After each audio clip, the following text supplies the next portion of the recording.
말씀 보겠습니다. 하나님 말씀은 다니엘서 1장 1절부터 9절까지의 말씀입니다. 한 목소리로 봉독하면 좋겠습니다. 그리고 제가 문자를 좀 늦게 드렸는데 예배 전에 조금 일찍 모이셔서 우리 다니엘서 한 장씩 나가니까 그날 해당하는 장을 한번 쭉 읽으시면, 본문으로 다 읽기 어려우니까 한 번씩 읽으시면 미리 읽으셔도 좋고요. 그러면 조금 더 도움이 될 것 같습니다. 우리 함께 1절부터 9절 합독하겠습니다. 유다 왕 여호야김이 다스린 지 3년이 되는 해에 바벨론 왕 느부갓네살이 예루살렘에 이르러 성을 에워쌌더니 주께서 유다 왕 여호야김과 하나님의 전 그릇 얼마를 그의 손에 넘기심에 그가 그것을 가지고 신할 땅 자기 신들의 신전에 가져다가 그 신들의 보물 창고에 두었더라. 왕이 환관장 아스브나스에게 말하여 이스라엘 자손 중에서 왕족과 귀족 몇 사람 곧 흠이 없고 용모가 아름다우며 모든 지혜를 통찰하며 지식에 통달하며 학문에 익숙하여 왕궁에 설 만한 소년을 데려오게 하였고 그들에게 갈대아 사람의 학문과 언어를 가르치게 하였고 또 왕이 지정하여 그들에게 왕의 음식과 그가 마시는 포도주에서 날마다 쓸 것을 주어 3년을 기르게 하였으니 그 후에 그들은 왕 앞에 서게 될 것이더라.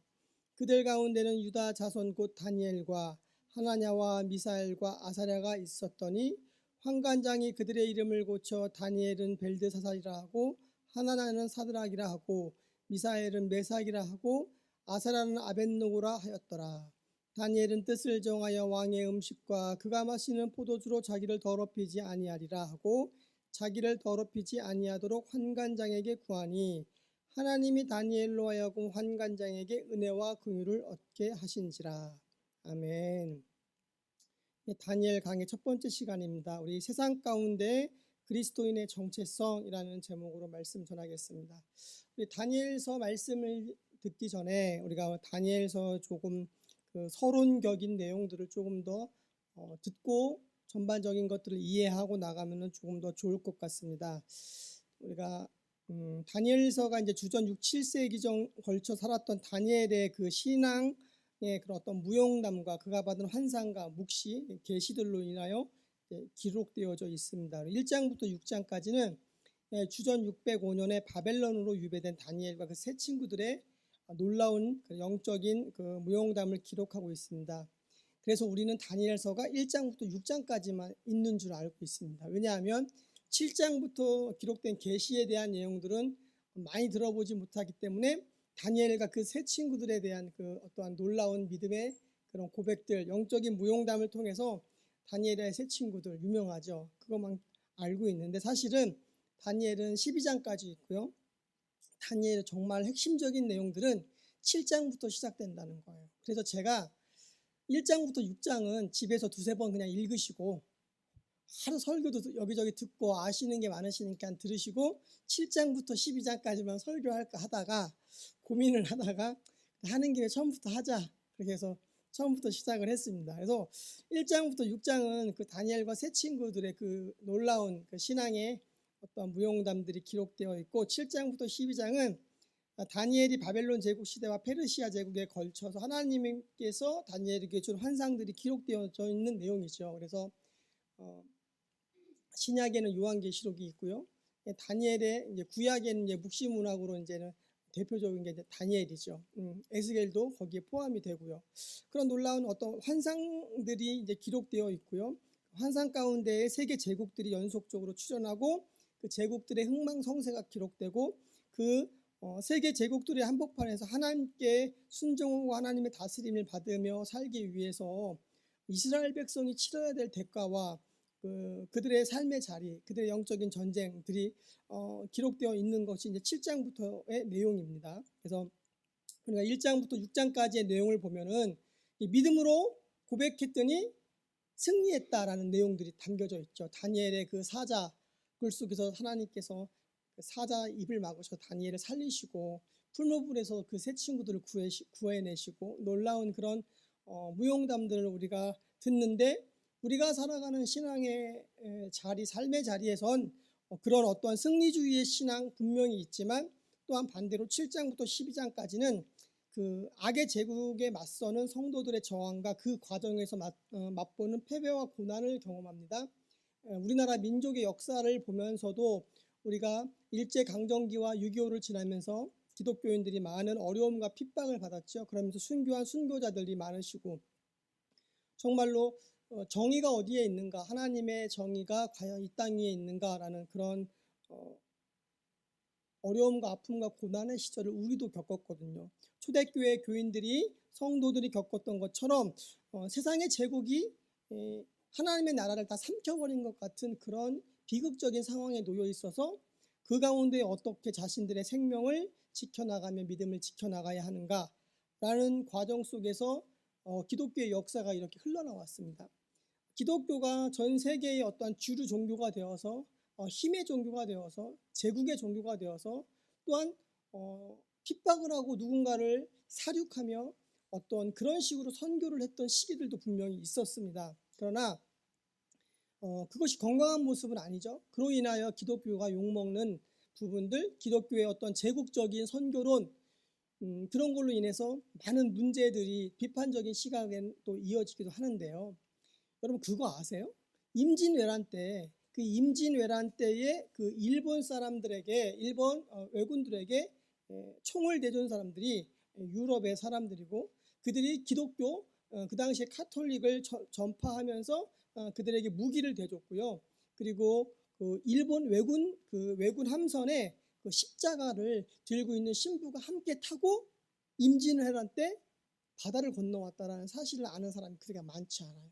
근데 만약에 임진왜란 시절 일본이 우리나라를 완전히 점령을 하고 그 다음에 그로 인하여서 기독교가 복음이 증거되어졌으면 아마 역사는 굉장히 많이 달라졌을 거예요. 우리는 받아들이지 않고 굉장히 많은 저항이 있었을 겁니다. 왜냐하면은 제국의 종교잖아요. 우리를 침략하는 침략군의 배에 타고 온 외세의 종교였기 때문에 우리 그것을 받아들이고 흡수하는데 굉장히 어려웠을 것이고요. 복음이 증거되어지는 데는 굉장히 많은 문제가 있었을 거라는 거죠. 우리가 살아왔던 우리 대한민국의 역사, 우리 이 땅의 역사 이후 그리고 전 세계의 역사 속에서도 기독교가 제국의 종교로 힘을 행사하고 그 힘과 권력으로 사람들을 죽이고 압제하면서 복음을 전하는 것, 굉장히 모순되고 비논리적인 거거든요.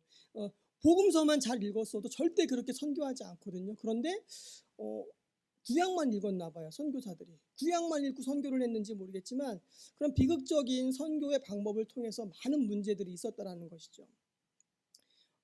우리가 다니엘서 7장부터 12장까지의 내용들이 하나님 나라와 정의가 사라지고 지상 권력자들의 만행 앞에서 무기력하게 굴복하는 것처럼 보이는, 악이 지배하는 것처럼 보이는 세상 속에 세상들이 이렇게 펼쳐지기 시작하는데, 대부분의 이제는 성경을 해석하는 주석가들은 주전 167년에서 164년 사이에 일어났던 그 마카베오 항쟁이라는 역사적인 사건이 있는데, 설명을 하려면 전체적으로 기니까 간단하게 이야기하면 그 셀루키드 왕국의 안티오코스 에피파네스 4세가 유대인을 박해한 거예요. 그들이 유대인을 박해하면서 그것으로 우리가 3일 만세 운동을 벌였던 것처럼 그들이 무력으로 항쟁했던 그 큰 사건이에요. 우리는 무력 항쟁을 그 당시 하지 않았고 외국에서 투쟁을 했고 국내에서는 국지적인 투쟁을 했지만, 그 마카베오 항쟁이라는 것은 이스라엘 역사에서 굉장히 큰 항쟁이거든요.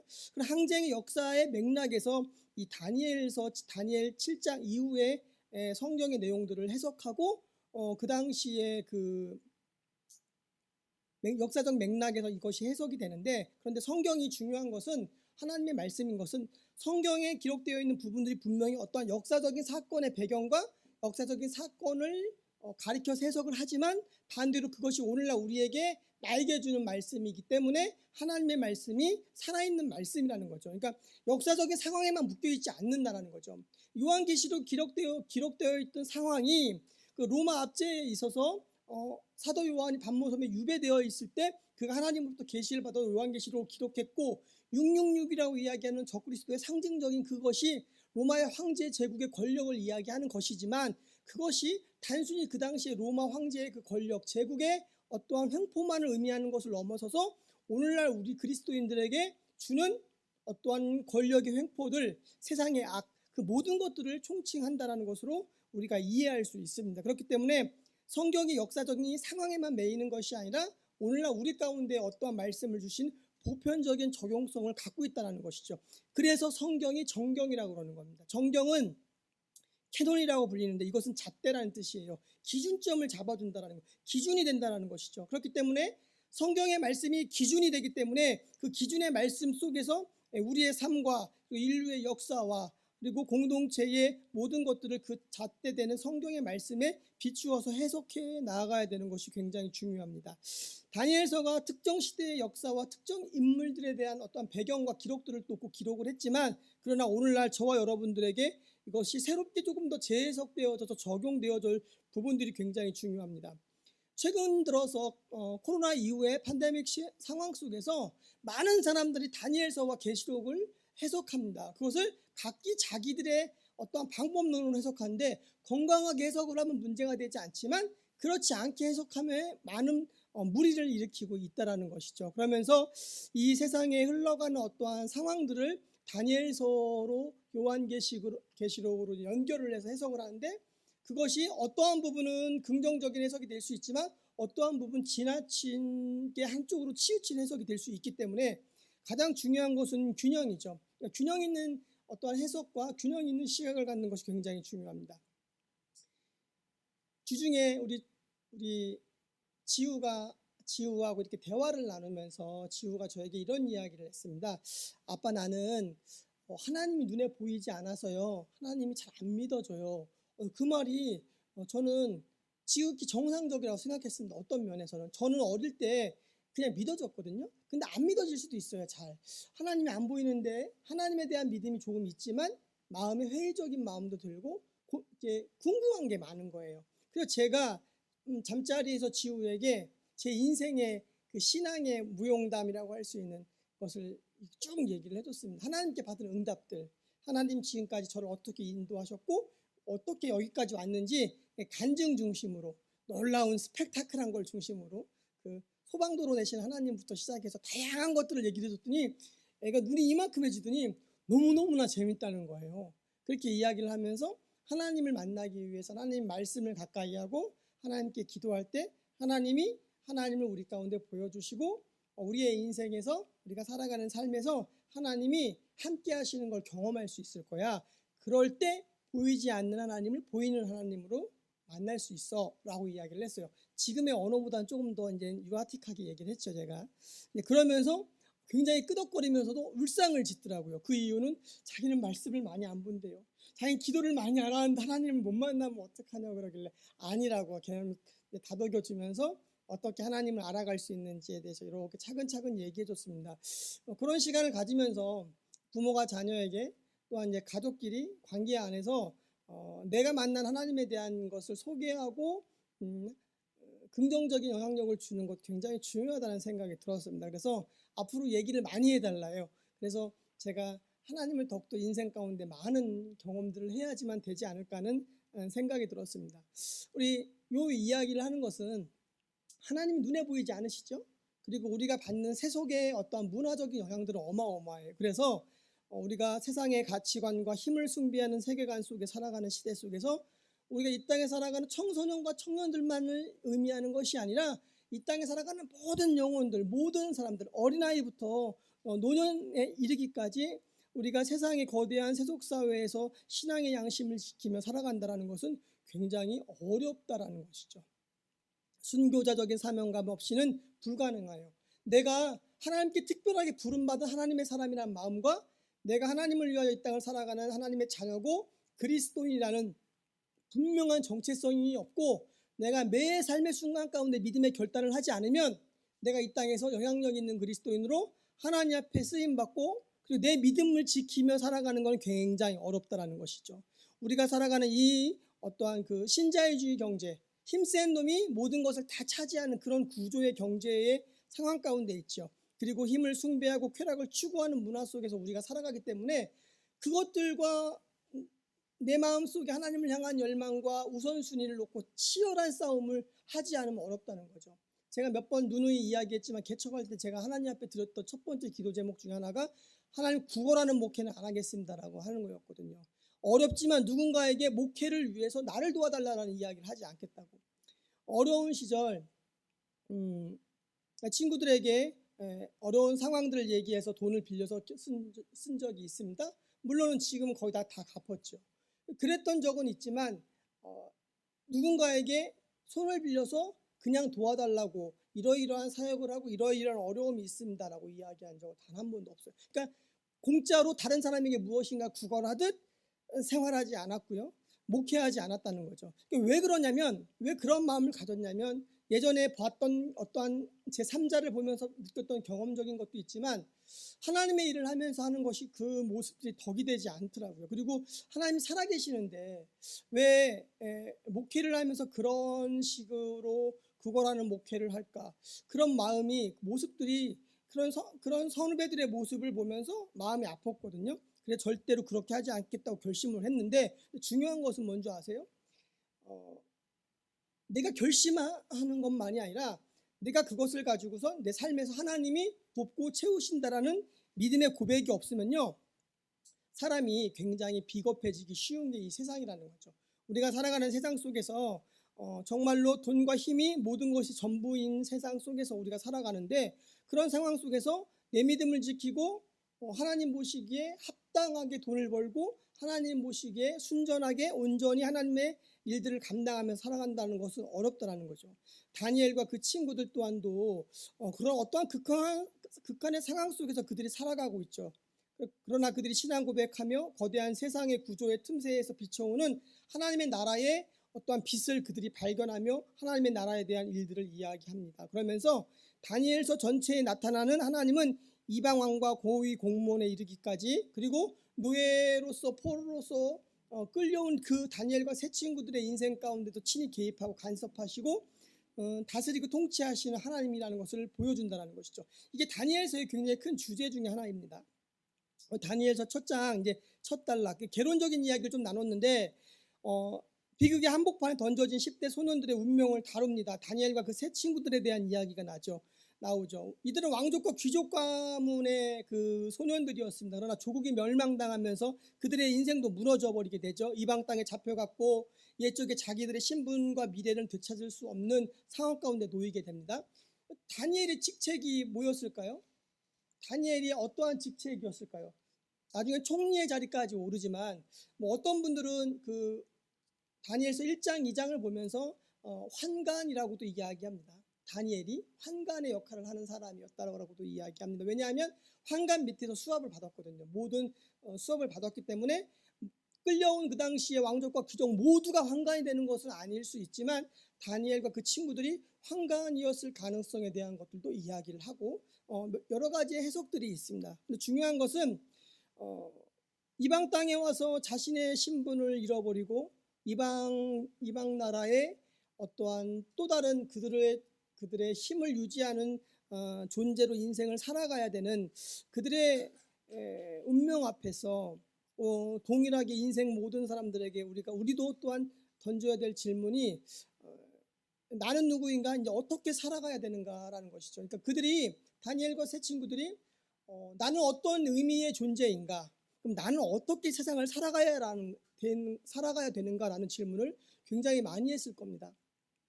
일제강점기 때에 많은 사람들이 친일을 했지요. 그 친일 중에 처음에는 친일파가 아니었지만 나중에 친일을 돌아선 사람들도 굉장히 많았지요. 왜 그런 줄 아세요? 일본이 무너지지 않을 거라고 생각했기 때문에 친일로 변절한 거거든요. 그 당시에 한참 유행했던 말이 일본의 이 어떠한 그 일본의 다스림과 통치가 200년 간다라는 것이 그 당시 조선시대에 살았던 많은 사람들의 말 가운데 있었다는 거죠. 그만큼 보세요. 일본 섬나라가 중국을 이기고 러시아를 이겼어요. 그러니까 우리 조선으로서는, 작은 땅 조선으로서는 감히 상상할 수 없는 거예요. 중국이라는 대국과 러시아라는 엄청난 큰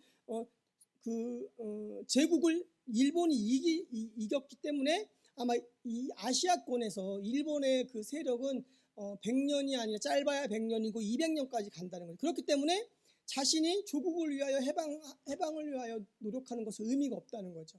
자기 자식 때까지 생각하면서 끝내는 친일 돌아섰던 많은 사람들, 그들의 정체성들이 결국에는 그렇게 변절되었다라는 겁니다. 우리가 이 땅을 살아가는 많은 사람들이 내가 누구이고 내가 어떻게 살아가야 되는지 굉장히 많은 고민을 하는데, 동물들은 자신의 정체성에 대해서 고민하지 않습니다. 동물은 본능대로만 살아갑니다. 그러나 인간은 달라요. 사람은 하나님의 형상을 입고 지은 바 되었기 때문에 내가 어떠한 존재인지, 내가 어떻게 세상을 살아가야 되는지 그것에 대해 고민을 하죠. 우리 안에 영혼이 있고 하나님을 향한 갈망이 있고, 그것이 왜곡되어져서 우상 숭배로 인생을 마무리하는 사람들도 많지만, 중요한 것은 우리 안에 하나님께서 하나님의 형상을 심어놓고 영혼을, 종교심과 영혼을 사모하는 마음을 우리에게 주셨기 때문에 모든 인간들은 자신의 존재에 대한 고민을 하기 시작하죠. 사춘기가 되면서부터 자신의 존재와 의미에 대해서 고민을 하기 시작하고, 내 인생은 무엇인지, 그러면 점점 어떠한 질문들을 갖게 되죠. 지우가 저에게 요즘에 질문을 합니다. 아빠, 죽은 다음에 천국이 있고, 천국은 그럼 어디에 있냐는 거죠. 천국은 어떻게 만들어지냐는 거죠. 그러면서 이제 우리 큰딸이 벌써 저와 신학적인 대화를 하는 나이가 되었다는 거죠. 그러면서 이제 천국이 어떻게 만들어지고 거기에서는 어떤 일이 있을 것이고 하면서, 초등학교 3학년이 기억나더라고요. 초등학교 3학년 때 처음에 대전으로 이사 왔을 때 천국이 너무나 좋은 곳이 한 것 같은데 너무 심심할 거라는 생각을 했어요. 하는 일이 아무것도 없고 좋기만 하다라는 생각을 했으니까. 주일학교의 교육의 폐해죠. 구체적으로 가르쳐야 돼요. 천국에서도 일이 있고 천국에서도 하나님께 예배하고 많은 것이 있는데, 우리는 단순히 천국이 좋은 곳이라고 생각해요. 천국이 눈물과 슬픔과 아픔과 고통이 없는 곳이야, 좋은 곳이야 라고만 생각하기 때문에 계속 좋다 이거예요. 그러면은 애들 생각에는 가만히 좋다라고 하면은 심심하다고 생각하거든요.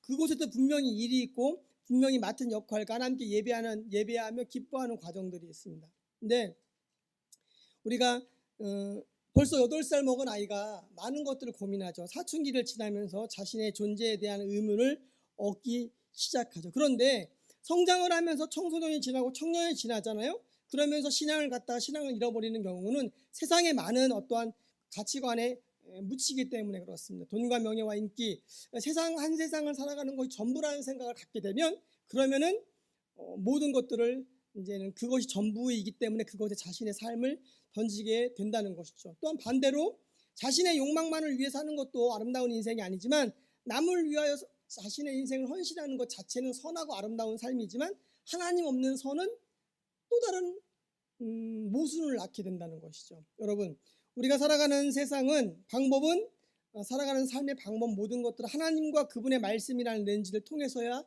온전히 바라볼 수가 있다는 거죠. 우리가 부귀명예 권세도 남을 돕고 섬기는 일도 하나님이라는 렌즈를 통해서 우리가 그 일들을 감당해 가야지 온전히 그 일들을 행해 나갈 수 있다는 겁니다. 우리의 정체성이 뭡니까? 저와 여러분들의 정체성. 제가 그리스도인으로 목사로 살면서 느끼는 것은, 신앙에 있어서 가장 중요한 건 정체성과 세계관과 사명이에요. 이 세 가지가 삼박자로 묶여서 가야 돼요. 그러니까 내가 누구인지 알면은 내가 누구인지 분명히 알아야 되고요. 그럼 내가 누구인지 온전히 알기 위해서는 하나님의 말씀이라는 렌즈로 세상을 바라보는 시선이 올바라야 돼요. 건전한 시선으로 내가 누구의 세상을 바라볼 수 있는 눈이 열리고, 그것으로 하나님 말씀을 보고 하나님을 보면서 나라는 존재를 보게 되고, 그러면 분명히 내가 나아갈 바를 알게 되는 거예요. 내가 어떻게 세상을 살아가야 되는 그 사명에 붙들리게 된다는 것이죠. 그러나 내가 누구인지 모르고 내가 어떻게 세상을 바라보는 가치관도 왜곡되어 있어서 세속적으로 모든 것이 왜곡되어 있고 뒤틀려 있다면 내 삶도 뒤틀릴 수밖에 없는 거예요. 왜? 내가 본대로 살기 때문에. 그런데 내가 하나님 말씀을 통하여 건전하게 세상을 바라본다면 그것을 통해 내가 누구인지 알게 되고 내가 무엇을 위하여 살아가야 되는지도 분명하게 알 수 있다는 겁니다. 오늘 본문의 내용은 정체성의 싸움에 대한 내용이 담겨져 있습니다. 다니엘과 세 친구들은 자신의 모든 것을 걸고 결단을 하게 됩니다. 그 결단의 내용들, 다니엘이 주전 605년경에 이제 바벨론의 제1차 유대 침입 당시 유다 귀족의 후예의 한 사람으로서 포로로 끌려가는데, 그 당시에 이제는 바벨론의 어떠한 정책들은 그 포로로 끌고 온 영리한 그 왕족과 귀족들을 잘 훈련시켜서 그들을 자신이 제국 통치에 활용하는 것이 그들의 방법이었다라는 거죠. 다니엘과 그 세 친구들의 나이가 대략 16에서 19세 정도로 추측하는데, 다니엘서 1장 21절을 보면 다니엘이 고레스 왕 원년까지 있으니라 라고 되어 있습니다. 다니엘이 갈그미스 전투에서 주전 605년에 605년에서부터 시작해서 고레스 왕 원년인 주전 539년까지 최소한 66년 동안 바벨론과 페르시아 쪽에서 계속 생활을 했습니다. 사춘기 소년 시절부터 건강을 유지하기 어려운 90에 가까운 나이까지. 우리 애는 다니엘이 사자굴에 들어갔었던 때가 젊었을 때라고 자꾸만 착각하는데 그렇지 않습니다. 다니엘의 노년기에 다니엘이 사자굴에 들어갔다는 것이죠.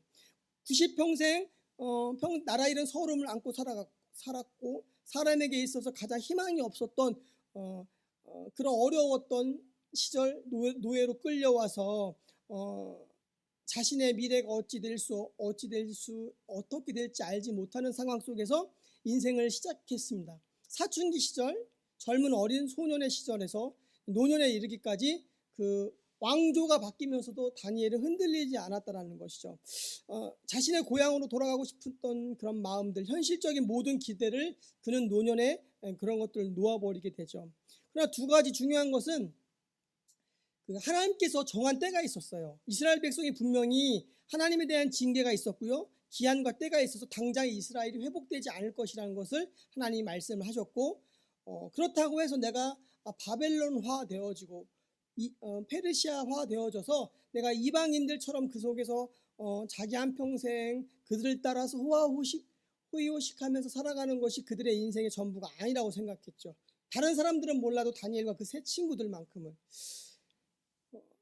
저와 여러분들에게도 바벨론이 있습니다. 바벨론은 하나님의 백성이 포로로 있는 곳이죠. 외로움의 장소, 눈물이 뚝뚝 떨어지는 곳입니다. 그리스도인이라는 이유로 부당함을 받는 곳이기도 하고 우리가 세상 가운데 타협해야 할 수밖에 없는 상황에 놓이는 곳이기도 하고, 그것이 어떠한 자리인지 각자의 삶의 자리에 따라 다 다를 수 있지만 우리가 공격받는 장소라는 것은 분명한 사실이죠.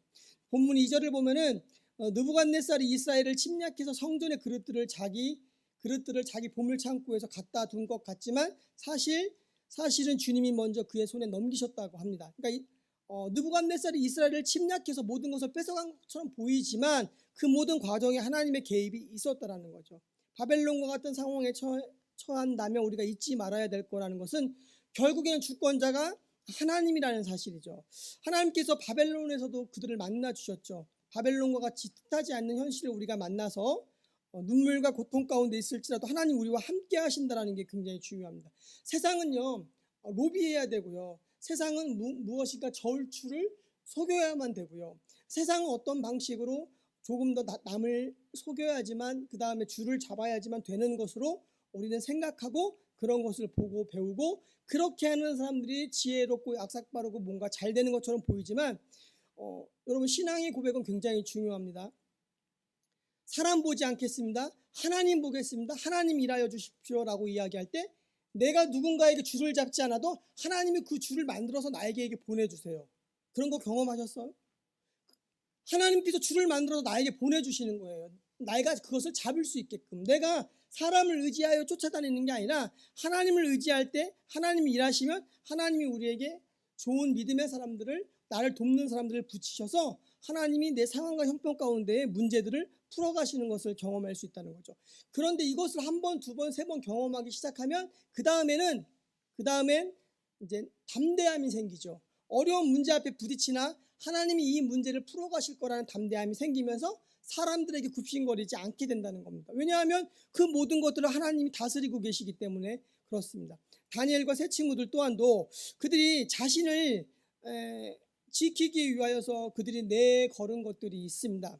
그들이 바벨론에 잡혀와서 험한 일을 하는 어떤 운하를 파거나 도시를 만드는 곳에 강제 노동으로 동원되지 않았고, 그들은 귀족과 왕족 출신이었기 때문에 또 다른 상황 가운데 놓였지만 노동하는 사람들은 힘이 들어도 자신을 지킬 수 있는 상황이 되어질 수 있어요.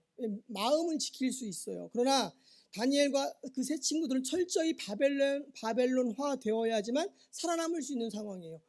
하지만 다니엘과 세 친구들은 바벨론식 교육을 받더라도 하나님을 만왕의 왕이며 주님이라고 하는 고백을 놓지 않았습니다. 이것이 오늘 말씀 중에 가장 중요한 핵심이에요. 하나님을 만왕의 왕이라고 고백하며 주님이라고 고백하는 신앙이죠. 여러분, 그들이 보인 결단이 무엇입니까?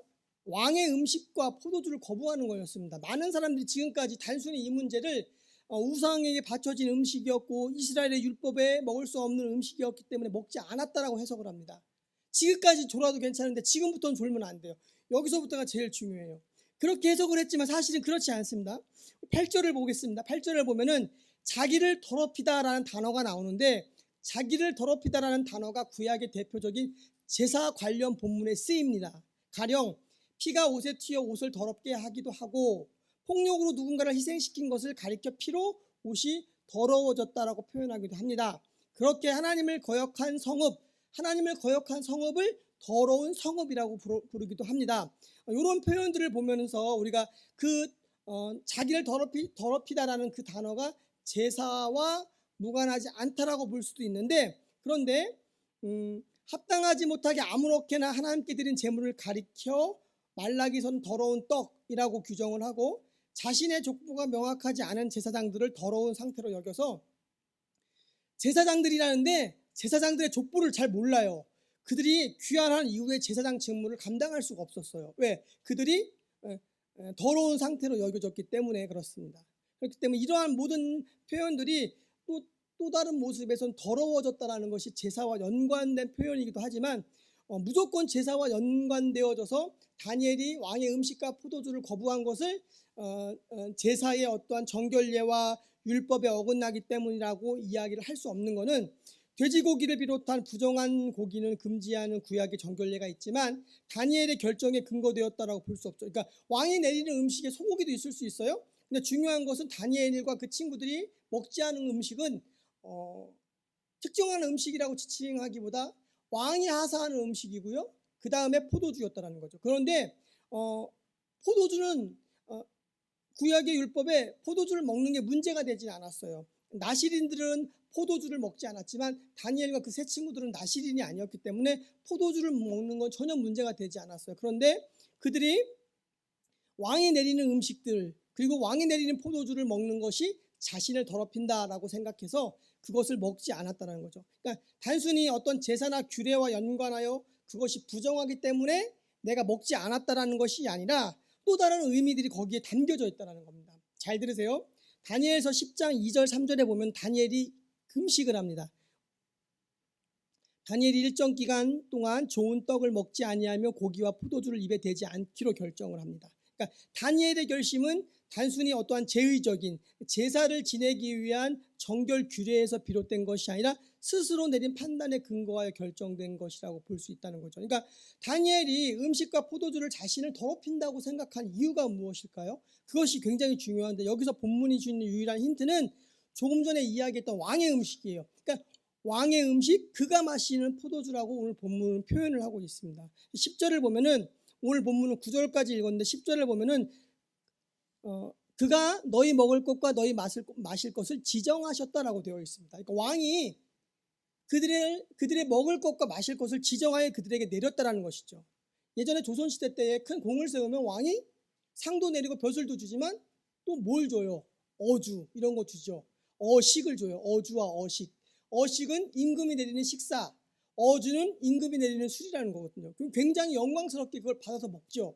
근데 다니엘과 세 친구들은 그들은 어식을 먹죠. 어주도 먹고요. 매일. 근데 다니엘은 그것을 자신을 더럽힌다라고 생각을 했습니다. 왜 그럴까요? 왕의 음식을 먹는다는 것은 왕과 함께 한다는 의미고요. 그로 인하여 자신이 왕에게 되게 특별한 존재라는 의미를 부여해요.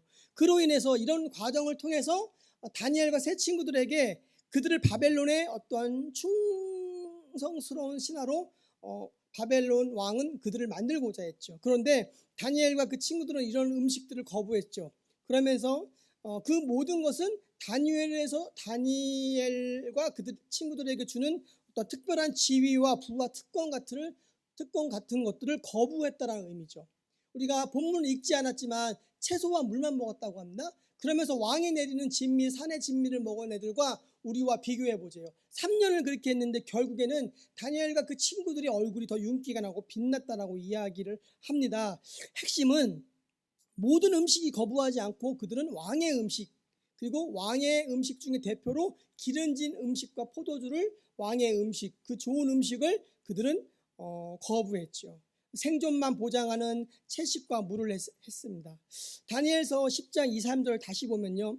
일정 기간 기도하기 위해서 좋은 떡을 먹지 아니하며 고기와 포도주를 입에 대지 않기로 정했다라고 합니다. 그러면 이걸 바꿔서 이야기하면 고기와 음식을 다니엘이 먹었어요, 안 먹었어요?